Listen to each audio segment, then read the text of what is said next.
বিসমিল্লাহির রহমানির রহিম। কুল্লু মান আলাইহা ফান ওয়া ইয়াবকা ওয়াজহু রাব্বিকা যুল জালালি ওয়াল ইকরাম। পৃথিবীর সবকিছুই ধ্বংস হয়ে যাবে, একমাত্র আপনার মহিমাময় ও মহানুভব পালনকর্তার সত্তা ছাড়া। সূরা আর রহমান। তাফসীরগণের মতে, জিন ও ইনসান সহ পৃথিবীতে যা কিছু আছে সবই ধ্বংসশীল, অক্ষয় হয়ে থাকবে একমাত্র মহান আল্লাহ তাআলার সত্তা। প্রিয় ভাই ও বোন আমার, কোথায় যাচ্ছ ব্যস্তগ্রস্ত অস্থির হয়ে? আমি তোমাকে বলছি, কোথায় চলছ, কোন গন্তব্যে? আমি দেখছি তুমি হাঁটছ ভুল পথে, পা বাড়িয়েছ ভুল ঠিকানায়। আলো ঝলমলে পোশাক পরে তুমি হাঁটছ আধারের পথ ধরে। এ যে মরীচিকাময় ধুধ মরু, এই পথের শেষেই আছে হলাহলে ভরা আগুনের রাত। তোমার ফেরার সময় কি এখনো হয়নি? অনন্ত রোদনে ভরা, ব্যথার নীল ধ্বংসনে ভরা তোমার বুকের শূন্য মাঠ। ব্যর্থ নিরাশায় বারবার তীর ছুড়ছ, শান্তির ঠিকানা খুঁজে পাচ্ছ না। এবার তোমার ফেরার পালা। সন্দেহের জমাট জগদল আধার কেটে বিশ্বাসের অনন্ত আলোর তুমি ফিরে আসো। আসো মহান রবের, মহান বন্ধুর দেখানো সিরাতে মুস্তাকিমের পথে। আসো, নিজেকে সঁপে দাও। অনেক তো জ্বলেছ, অনেক জ্বলেছ। এবার সাঁতার কাটো মহান প্রভুর ভালোবাসার সাগরে। ফেরো মূল ঠিকানায়। আসো, তৈরি হই যাবার জন্য। নিজেকে প্রস্তুত করি চিরস্থায়ী জীবনের জন্য। এই নষ্ট নর্দমা তোমার বহু সময় কেড়ে নিয়েছে, দিয়েছে শুধু হতাশা, বেদনা, ঘৃণা আর কল্পনার রঙিন স্বপ্ন। তুমি ঠকেছ চরমভাবে, আর ঠকতে না চাইলে ফিরে এসো শান্তির ঠিকানায়। মনে পড়ে কোথায় থেকে এসেছ, তুমি কি ছিলে, তোমার শেষ কি? তুমি কি অমর? এই জগৎ কি চিরস্থায়ী? শুধু তুমি, আমি না, পৃথিবীর সব কিছুই ধ্বংসশীল। এই সাগরের কল্লোর ধারা, হিমশিম বাতাস, পাতার মর্মর ধ্বনি, নীল আকাশ, মেঘ চিরে ফুরে ওঠা বিশাল পাহাড় পর্বত পল্লব, হাওয়ায় ডানা মেলা হরেক রকমের পাখিরা, সমস্ত সৃষ্টিকুল সবাই জানে তাদের ধ্বংস অনিবার্য। তারা জানে তাদের সৃষ্টি হয়েছে ধ্বংস হওয়ার জন্য। সূরা আর রহমানের ২৬-২৭ নং আয়াতটি আবার পড়ো এবং তাফসির পড়ো। তারপর একাগ্রচিত্তে ভাবো তোমার জীবনের পরিণতি। কবরস্থানে দাঁড়িয়ে নিজেকে জিজ্ঞেস করো, এরা সবাই কি বলছে? কবরবাসী বলছে, হে পৃথিবীর পথিক, তোমরা মৃত্যুর জন্য তৈরি হও। শত কোটি বাঁকা চোখের ত্রুটির দৃষ্টি আর মানুষের হাসি মজাকের আঘাত সয়ে নিয়েছেন। সাজাও মুহাম্মদ রাসূলুল্লাহ সাল্লাল্লাহু আলাইহি ওয়াসাল্লামের আদর্শে, সেই তরিকায়, সেই আকীদায়, আর মহান রব্বুল আলামিনের আদর্শ মানো। পাহাড় সম বাধা পেরিয়ে, নয়তো ধরা পড়ে যাবে শেষ বিচারের দিনে, যেদিন তোমার সমস্ত কর্মের হিসাব নেওয়া হবে। যা করছো দুনিয়ার জিন্দেগিতে, সব কিছুর হিসাব দিতে হবে তোমাকে। নিশ্চয়ই মানুষ মরণশীল। যে জন্মেছে সে মৃত্যুর স্বাদ গ্রহণ করবেই করবে। মরণের স্বাদ তাকে পেতেই হবে। যদিও সে দুর্গম দুর্গে থাকে, হাসপাতালে যান, দেখুন মৃত্যু যন্ত্রণায় ধুকছে রোগী। কি যন্ত্রণা তার! মরণ যন্ত্রণায় কাতর সে। কথা বলতে পারে না, জবান বন্ধ। মুখ দিয়ে খাবার খেতে পারে না, নাকে নল দিয়ে খাবার খাওয়ানো হচ্ছে। বড় আশা নিয়ে এসেছিল সে ডাক্তারের কাছে। ভেবেছিল ডাক্তারই হয়তো তাকে সুস্থ করে তুলবে, কিন্তু সে তখনই হারিয়ে ফেলেছে তার বিশ্বাস, যখন দেখে তার পাশের বেডের রোগী ধুঁকতে ধুঁকতে মারা গেল। আবার একই ডাক্তারের চিকিৎসায় কতজন সুস্থ হয়ে বাড়ি ফিরছে। সে নিজেও এখনো বেঁচে আছে, ক্রমেই সে সুস্থ হয়ে উঠেছে। তখন তার বিশ্বাসের ধারণাটা পাল্টে যায়। বুঝতে পারে বাঁচা মরা আল্লাহ তাআলার হাতে। হায়াত না থাকলে ডাক্তার যতই চেষ্টা করুক বাঁচাতে পারে না। এ হলো জীবন, মৃত্যু যার শেষ পরিণতি। মৃত্যু ওত পেতে থাকে সব জায়গায়, মাঠে ঘাটে পথে প্রান্তরে যানবাহনে ঘরে বড় বড় অট্টালিকায় মজবুত কিল্লায় সবখানে। কেউ জানে না কার জীবনের সমাপ্তি কোনখানে কোন অবস্থায়। কোনো একজন রাষ্ট্রনায়ক আধা ঘন্টা পূর্বেও জানতে পারেনি কি ভয়াবহ মৃত্যু তার জন্য অপেক্ষা করছে। গোছল সেরেছে, নাস্তা করে নিজেকে সাজিয়েছে সফরের জন্য। স্ত্রী সন্তানরাও হাসি মুখে বিদায় দিয়েছেন। চলাফেরার আচরণে কোথাও পরিলক্ষিত হয়নি মৃত্যুর নিশানা। বিমানে উঠেছে, রানওয়ে ছেড়েছে বিমান, পাখা মেলেছে আকাশে। সময় যাচ্ছে, মেঘের রাজ্য পাড়ি দিয়ে বিমান চলছে আপন গন্তব্যে। রাষ্ট্রনায়ক বসে বসে প্ল্যানগুলো আবার সাজাচ্ছেন মনে মনে। আচমকা একটি আওয়াজ হলো, কান ফাটানো সেই আওয়াজ। কিছু বুঝে ওঠার পূর্বেই ভেঙে টুকরো টুকরো হয়ে গেল ইস্পাতের খোল। জমিনে পড়তে লাগলো মানুষের ছিন্ন ভিন্ন দেহ। এই তো মৃত্যু। কি দিয়ে এড়াবে এই অমোঘ বিধানকে? হঠাৎ একদিন হজরতে আজরাইল আলাইহিসসালাম আসবেন তোমার মৃত্যুর পয়গাম নিয়ে। সেদিন কোনো কিছুতেই আটকাতে পারবে না তাকে। ফেরার আর কোনো পথ নেই। দুনিয়ার দুয়ার তোমার জন্য বন্ধ হয়ে গেছে, পরকালের দুয়ার খুলে গেছে। তোমার চোখ দুটি ভয়ে বিস্ফোরিত, বড় বড় হয়ে উঠেছে। গলা শুকিয়ে গেছে চামড়ার ভেতরে। মাংসে মজ্জার শিরা উপশিরাগুলোতে লক্ষ লক্ষ ধারালো ছুরির আঘাত যেন কেউ করছে। আহ, সে কি যন্ত্রণা! কই, কেউ তো তোমাকে সাহায্য করতে পারছে না। তোমার স্বজন, কত আত্মীয়, সহিতাকাঙ্ক্ষীরা, কেউ তো তোমাকে এই সীমাহীন যন্ত্রণা থেকে উদ্ধার করতে পারছে না। যিনি তোমার এই যন্ত্রণা লাঘব করতে পারতেন, সেই মহান রবকে ভুলেছিলে তুমি? কি সে তোমাকে এত উদাসীন করে রেখেছিল? আর কার ভালোবাসায় ভুলেছিলে দয়াময় মহান পরম প্রভুকে? যাদের জন্য ভুলেছিলে মহান প্রভুকে, আজ তারা কোথায়? তোমার এই সীমাহীন যন্ত্রণা তারা একটু কমিয়ে দিতে পারছে না। দেখো, কারা তোমাকে মুগ্ধ করেছিল, আজ তারা উদ্ধার করুক তোমায়। যন্ত্রণা কমিয়ে দিক তোমার ধন সম্পদ, স্ত্রী পুত্র, বন্ধু বান্ধব, ক্ষমতাধর নেতা। কোথায় আজ তোমার ক্ষমতা? ভুল ভেঙেছ তোমার। আহ, কদিন আগে যদি ভাঙতো তোমার এই ভুল। তুমিও তো ছিলে দুনিয়ায়, আলো বাতাসে ঘুরে বেরিয়েছিলে অবলীলায়। কত মৃতদের জানাজা পড়েছ, কত মৃতকে কাঁধে করে কবরস্থ করেছ। আর আজ মৃত্যুর দূত এসেছে, ছটফট করছো, ঘামছ, পিপাসায় তুমি কাতর। সাত সমুদ্রের পানিতেও তোমার পিপাসা মিটবে না। প্রাণ এসে হাজির হয়েছে গলায়, আটকে আছে কাঁটার মতো, দম নিতে পারছ না। থোকায় ছিলে তুমি, তুমি ভেবেছিলে দুনিয়া চিরদিন তোমার সাথে থাকবে। তুমি ভুলে গিয়েছিলে এটা বিদায়ের ঘর।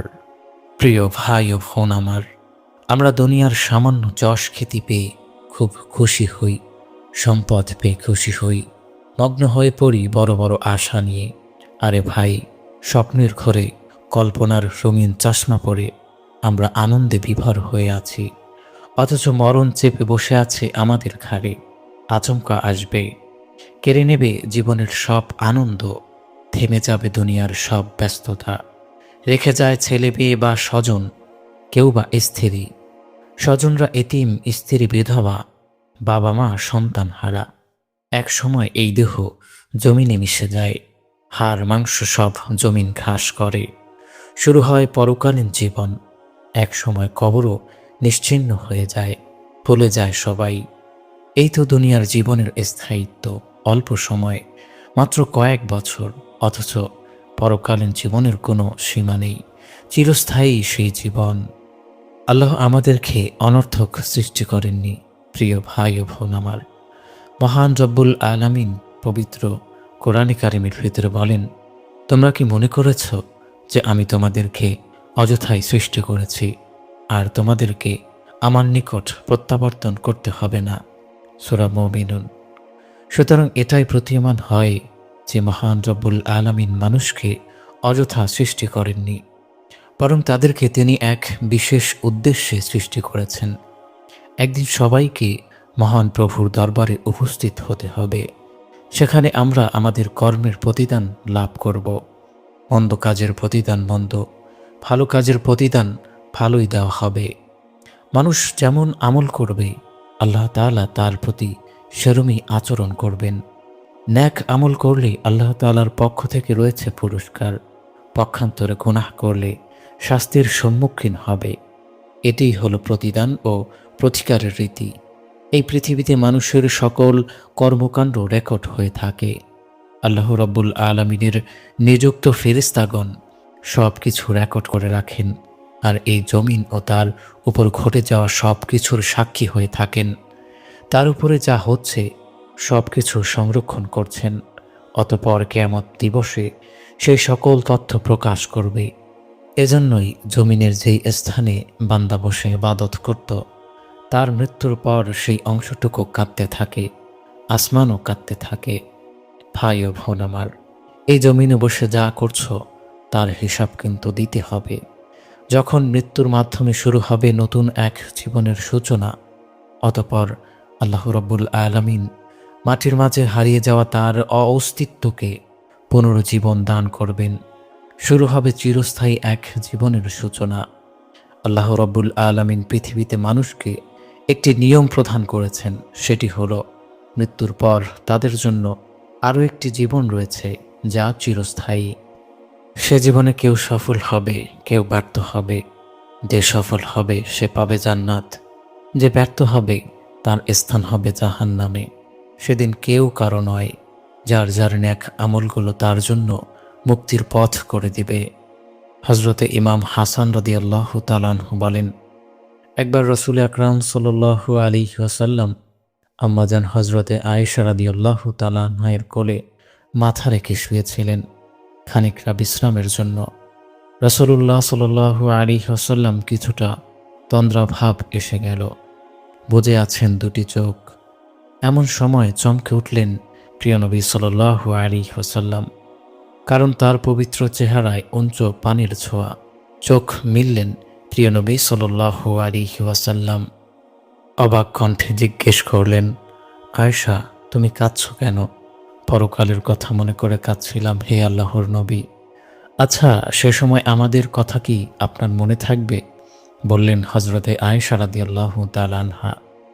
উত্তরে রাসূলুল্লাহ সাল্লাল্লাহু আলাইহি ওয়াসাল্লাম বললেন, সেই আল্লাহ তাআলার কসম যার হাতে আমার বাঁচা মরা, তিনটি সময় কারো কথাই মনে থাকবে না। যখন পাল্লা দিয়ে কর্মের ওজন নেওয়া হবে, মানুষ ভয়ে কাতর থাকবে। কি জানি কোন পাল্লা আজ ভারী হয়ে পড়ে, পাপ নাকি পুণ্যের। আমলনামা দেওয়ার সময় ডান হাতে না বাম হাতে আসে, আর যখন সময় হবে ফুলসিরাত পার হওয়ার। তারপর আম্মাজান হজরতে আয়েশা রাদিয়াল্লাহু তাআলা আনহা বললেন, আমি রাসূল সাল্লাল্লাহু আলাইহি ওয়াসাল্লামকে বলতে শুনেছি, হাসরের দিন মানুষকে খালি পা নগ্ন দেহে খৎনাবিহীন অবস্থায় জমা করা হবে। এই কথা শুনে আমি বললাম, হে আল্লাহর রাসূল, নারী পুরুষ এই অবস্থায় সবাই একে অপরকে দেখতে থাকবে, সে তো বিরাট লজ্জার বিষয়। রাসূল আকরাম সাল্লাল্লাহু আলাইহি ওয়াসাল্লাম উত্তর দিলেন, হে আয়েশা, কিয়ামতের দিন বড় কঠিন। সেদিন মানুষ ভয়ে আতঙ্কে দুশ্চিন্তায় অস্থির থাকবে। তখন তারা একে অন্যকে দেখার বোঝার অনুভব করার আগ্রহ হারিয়ে ফেলবে, কারণ সেই ভয়াবহ অবস্থা থেকে বাঁচার জন্য সে নিজেই হবে দিশেহারা। এরপর রাসূলুল্লাহ সাল্লাল্লাহু আলাইহি ওয়াসাল্লাম মহান রব্বুল আলামিনের এই ঘোষণা আবৃত্ত করলেন। আল্লাহ রব্বুল আলামিন বলেছেন, যেমন করে প্রথমে সৃষ্টি করেছি তোমাদের, তেমনি করেই ফের উঠাবো আমি। সূরা আম্বিয়া। তারপর যোগ করলেন, তিনি কিয়ামতের দিন সবচেয়ে আগে যাকে পোশাক পরানো হবে তিনি হচ্ছেন হজরতে ইব্রাহিম আলাইহিস সালাম। হজরতে আব্দুল্লাহ ইবনে মাসুদ রাদিয়াল্লাহু তাআলা আনহু বলেন, রাসূলুল্লাহ সাল্লাল্লাহু আলাইহি ওয়াসাল্লাম বলেছেন, হাসরের দিন প্রথমে কাপড় পরানো হবে হজরতে ইব্রাহিম আলাইহিস সালামকে। সেদিন আল্লাহ তাবারক ওয়া তাআলা বলবেন, আমার খলিফাকে কাপড় পরাও। তখন জান্নাত থেকে ফেরেশতা নরম কোমল মহামূল্যবান পোশাক আনবেন, দুটি কাপড় আনবেন, সেটা তাকে পরিয়ে দেওয়া হবে। তারপর আমাকে পরানো হবে। হজরতে আবু হুরায়রা রাদিয়াল্লাহু তাআলা আনহু বলেছেন, কিয়ামতের দিন মানুষ 3 ভাগে ভাগ হবে। 3 দল কবর থেকে উঠে 3 ভাবে হাসরের মাঠের দিকে অগ্রসর হবে। পায়ে হেঁটে আসবে বিশাল এক মানব গোষ্ঠী। কোনো প্রাণীর পিঠে চড়ে আসবে একদল, আরেক দল আসবে ভয়াবহ অবস্থায়। তারা মুখের উপর ভর দিয়ে আসবে। কেউ একজন জিজ্ঞেস করল, হে আল্লাহর রাসূল সাল্লাল্লাহু আলাইহি ওয়াসাল্লাম, চেহারার উপর ভর দিয়ে কেমন করে চলবে? রাসূলুল্লাহ সাল্লাল্লাহু আলাইহি ওয়াসাল্লাম জবাব দিলেন, যে অসীম ক্ষমতাধর মহান সত্তা মানুষকে 2 পায়ের উপর চালাতে পারেন, তিনি কি তাদেরকে চেহারায় ভর দিয়ে চালাতে পারবেন না? এভাবেই সেদিন মহান রব্বুল আলামিন অবিশ্বাসীদের লাঞ্ছিত করবেন, অপমানিত করে হাজির করবেন। মুহাদ্দিসগণ বলেন, মুখ দিয়ে হাঁটার রহস্য হলো, দুনিয়াতে এইসব অবিশ্বাসীরা জগতের প্রতিপালক মহান রব্বুল আলামিনের দিক থেকে মুখ ফিরিয়ে রেখেছিল গর্ব ভরে, অহংকারের সাথে, আত্মগরিমায়। সেই জন্য গৌরব ও অহংকারের একমাত্র মালিক আজ ওইসব অহংকারীদের দর্পচূর্ণ করেছেন, লজ্জাজনক অপমানজনক ভঙ্গিমায় হাঁটিয়ে নিয়ে আসছেন। শুরু হবে অনন্ত জীবন। প্রিয় ভাই ও বোন আমার, মহান আল্লাহ রাব্বুল আলামিন কোরআনে কারিমের ভিতরে বলেছেন, তারা বলবে, হায় আমাদের দুর্ভোগ, কে আমাদেরকে নিদ্রাস্থল থেকে উদ্ধিত করল? ফেরেশতাগণ বলবে, এই সেই দিন, আল্লাহ তাআলা তো এরই ওয়াদা করেছিলেন এবং রসূলগণ সত্য বলেছিলেন। আল্লাহ তাআলা বলবেন, হও, শুরু হবে মহাপ্রলয়, কবর ফুঁড়ে বের হতে থাকবে মানুষ, পুনরুত্থান, কিয়ামত সংগঠিত হবে, হাসর কায়েম হবে।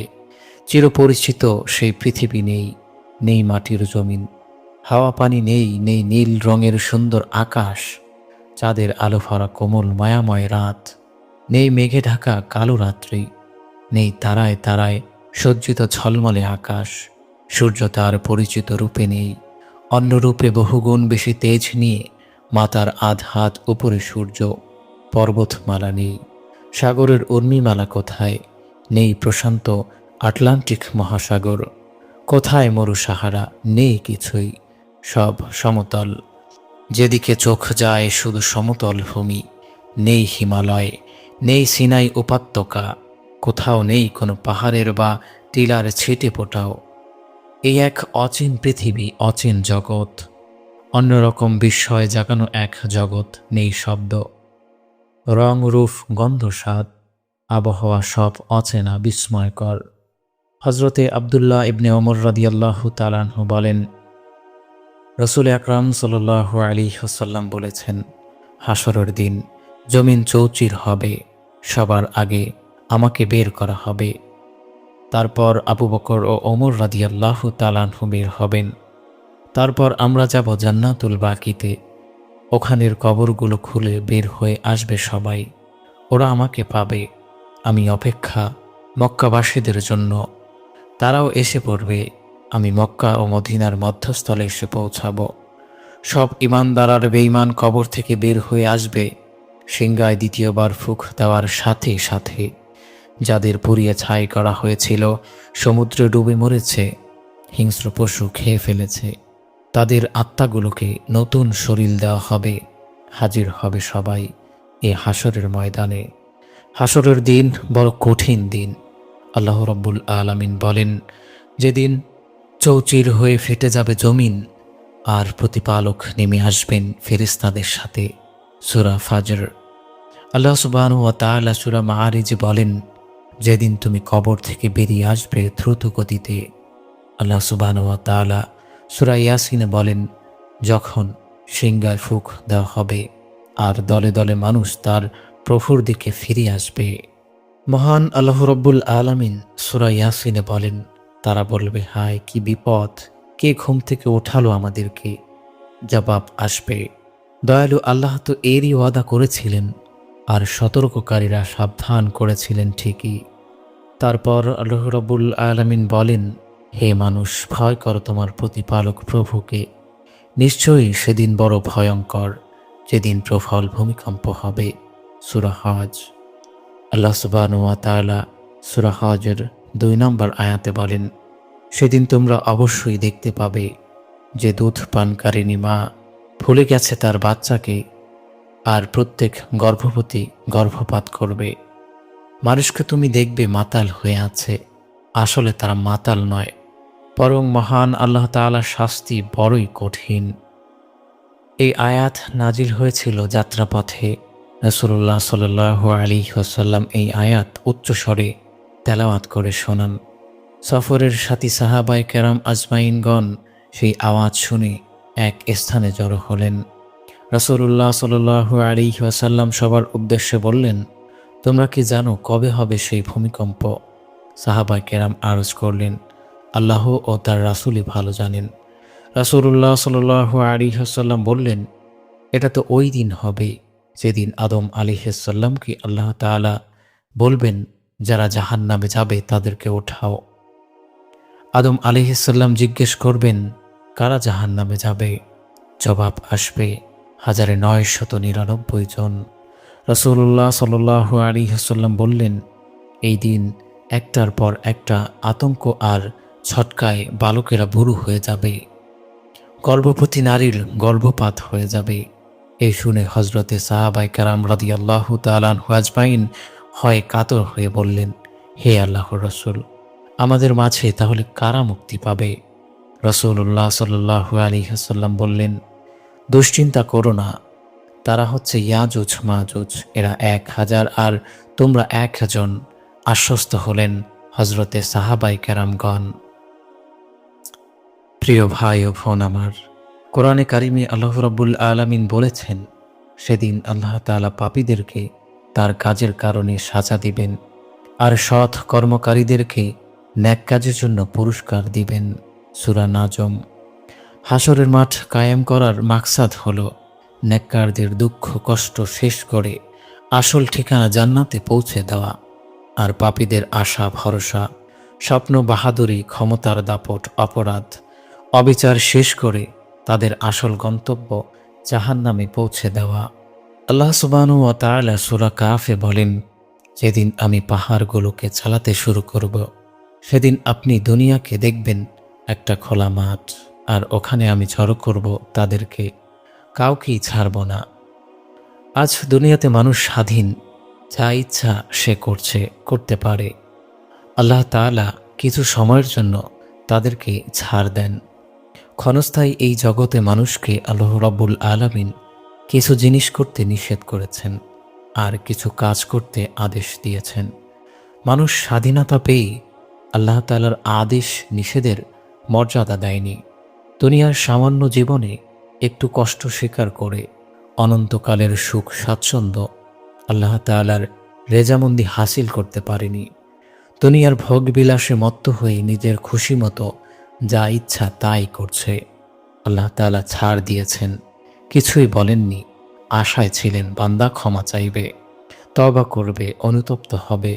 না, বান্দা তওবা ছাড়াই চলে এসেছে, পাপের বোঝা মাথায় নিয়ে উপস্থিত হয়েছে কঠিন হাসরের ময়দানে। আজ হাসরের দিন, হিসাব নিকাশের দিন, অত্যাচারের সাজা হবার দিন। আজ সবার কর্মফল পাবার দিন। আজ ধরা পড়ার দিন, সত্য মিথ্যা প্রকাশ পাবার দিন। আজ কোথাও উঁচু নিচু জায়গা নেই, গোটা দুনিয়ার সমতল মাঠ। সবাই হাজির, সৃষ্টির শুরু থেকে শেষ পর্যন্ত সবাই। সূর্য মাথার আধ হাত উপরে, নিচে তামার জমিন, মানুষ সব দাঁড়িয়ে আছে সূর্য তাপে। প্রচণ্ড দাবদাহ, ঘামে ঘেমে গেছে সবাই। এভাবেই চলতে থাকবে 50,000 বছর। আল্লাহ রাব্বুল আলামিন সূরা ইব্রাহিমে বলেন, যেদিন বদলে ফেলা হবে এই দুনিয়াকে অন্য দুনিয়ায়, বদলে যাবে আকাশগুলো, আর মানুষের উপস্থিত হবে প্রবল পরাক্রমশালী মহান আল্লাহ তাআলার সামনে। এই আয়াতে আল্লাহ সুবহানাহু ওয়া তাআলা কিয়ামতের ভয়াবহ দিনের কথা তুলে ধরেছেন। রাসূলুল্লাহ সাল্লাল্লাহু আলাইহি ওয়াসাল্লামকে আল্লাহ রাব্বুল আলামিন বলেছেন, আপনার উম্মতদেরকে ওই দিন সম্পর্কে ভয় দেখান, যেদিন অপরাধীরা, নাফরমানরা অসহায় হয়ে বলবে, হে আমাদের প্রতিপালক, আমাদের আরও কিছু সময় দিন, কয়টা দিনের জন্য দুনিয়াতে পাঠিয়ে দিন, যাতে আমরা ন্যাক কাজ করতে পারি, আপনার পাঠানো পথ প্রদর্শকদের অনুসরণ করতে পারি। এবং এই কঠিন শাস্তি থেকে নাজাত পেতে পারি। আল্লাহ রাব্বুল আলামিন জবাব দিবেন, এখন এ কথা বলছো, তোমাদের চাল চলনে তো এ কথাই মনে হতো যে তোমরা তোমাদের ধন সম্পদ আর ক্ষমতার দাপট নিয়ে আনন্দ ফুর্তিতে চিরকাল দুনিয়াতেই থাকবে। তোমরা তো পুনরুজ্জীবন অস্বীকার করেছিলে, বলতে মরার পর কিসের জীবন, মৃত্যুর পর পচে গলে মাটি হয়ে যাবে, প্রাণ আসবে কোত্থেকে। তোমরা নবী রসুলগণকে অস্বীকার করেছিলে, তোমরা হাদিস ও কোরআন নিয়ে ঠাট্টা করেছিলে, তোমরা নবী ও রাসূলগণকে রক্তাক্ত করেছ, কষ্ট দিয়েছ। কি করনি? চুপ হয়ে যাও সব অবিশ্বাসীরা। মুসলিম শরীফে হজরতে সাওবান রাদিয়াল্লাহু তাআলা আনহু থেকে বর্ণিত আছে, একদিন রাসূল সাল্লাল্লাহু আলাইহি ওয়াসাল্লাম এর নিকট এক ইহুদি এসে জিজ্ঞেস করল, যেদিন পৃথিবীকে বদলে ফেলা হবে সেদিন মানুষ কোথায় থাকবে? রাসূলুল্লাহ সাল্লাল্লাহু আলাইহি ওয়াসাল্লাম বললেন, ফুলসিরাতের কাছে থাকবে, সেখানে গাঢ় আধার ঢাকা থাকবে। আসল রহস্য মহান রব্বুল আলামিন জানেন, তিনি সর্বজ্ঞ, তিনিই জানেন যাবতীয় রহস্য, তিনি আলিমুল গায়ব। নাজার ইবনে হারিস নামক এক কাফের ছিল। সে একদিন প্রবল আক্রোশে হিংসায় বলল, হে আল্লাহ, যদি এই কোরআনই সত্য হয় তাহলে আমাদের উপর আসমান থেকে পাথরের বৃষ্টি বর্ষণ করো, নয়তো অন্য কোনো কঠিন আযাব পাঠিয়ে দাও। আল্লাহ তাআলা এই নরাধম কাফিরকে বদরের যুদ্ধে মুসলমানদের হাতে যন্ত্রণাদায়ক মৃত্যু দিয়েছিলেন। এই কাফিরদের দম্ভ ভরা কথার জবাবে আল্লাহ রাব্বুল আলামিন আয়াত নাজিল করলেন। সে যে আযাব আল্লাহ তাআলার কাছে দাবি করেছিল তা আল্লাহ তাআলা বলেছেন, এভাবেই এই আযাব অবিশ্বাসীদের জন্য ইহকালেও পরকালেও তা অবধারিত, আসবেই সেই শাস্তি, তা রুখে দেওয়ার সাধ্য কারণেই, কারণ এটা আসবে সুমহান সর্বশক্তিমান প্রফল পরাক্রমশালী আল্লাহর কাছ থেকে। আল্লাহর মর্যাদা সুউচ্চ, অকল্পনীয়, ধারণাতীত। মহান আল্লাহ রাব্বুল আলামিন অনেক উঁচু মর্যাদার, তা হচ্ছে ৭ আসমান ৭ জমিন ব্যাপী। তো তিনি এত প্রচুর ক্ষমতার মালিক, এমন পরাক্রমশালীর পক্ষ থেকে আগত শাস্তি রোধ করবে কে? কারো সাধ্য নেই।